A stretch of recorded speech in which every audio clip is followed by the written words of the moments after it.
parts to get the pandas over. So the number one thing I want to tell you all when you read the news is that either China gave you pandas or there's a panda loan and what, all these are wrong information. Panda gave pandas first to, let's talk about communist China, modern China. First to the communist brothers and sisters, so North Korea, Moscow, all those are gifts. And then later, China started international conservation projects. So let's talk about that. Next one went to China 72, Premier Zhou and I gave them a pair. That was in DC. That was a gift. But the pair died. And that onward, all the other pandas leaving China were in conservation agreements. So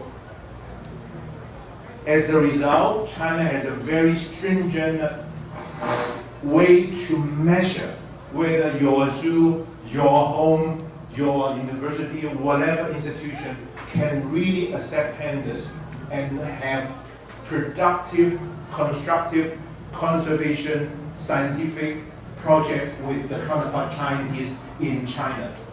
So if you have money but you don't have a zoo, if you have a zoo, you have no bamboo supply, you have bamboo supply, you don't have scientists, you have scientists, you don't have conservationists, you don't have wildlife conservation experts, China will say no.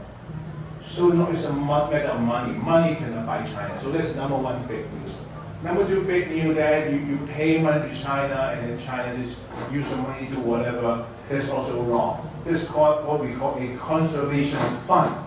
That this institution would have to pay to the counterparts in China to continue on the conservation efforts of China pandas. It's not going to be used to build roads or build buildings and all these are being reviewed. Number three is something you may not read from the newspaper, is that there's a panda policy in our country in the US. It is under the Interior Department, managed by the Fish and Wildlife Services of the federal government.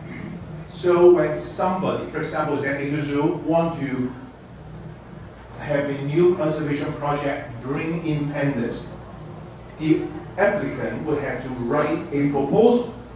And the proposal would have to be submitted to FWS, and that would be reviewed.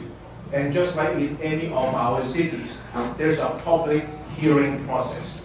30 days, totally transparent, sunshine law, that you and I can go in and look at the proposal. So San Diego Zoo has a proposal that's 283 pages, that big.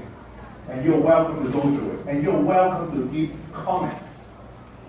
And we received 10 comments in the 1 month period. And now another zoo is coming, which is Washington Zoo in DC. About to finish, if you want to read their proposal, you can go in. They received 10,000 comments. And I'll talk about it later. Okay, so without further ado, let me go through this. Today, I'll tell you something. This is what I'm going to tell you. And you ask me, so what? Why tell me all these? And I'll tell you why I tell you all these. And eventually, I hopefully can have you walk out with a then what? Because you can do something about it. It is something that's related to us, more than a panda-loving, fluffy, or whatever. So the first thing, I told you already, there's the first pair of panda arrived in our country in the past 20 years. So let's have something fun first. A picture doesn't work.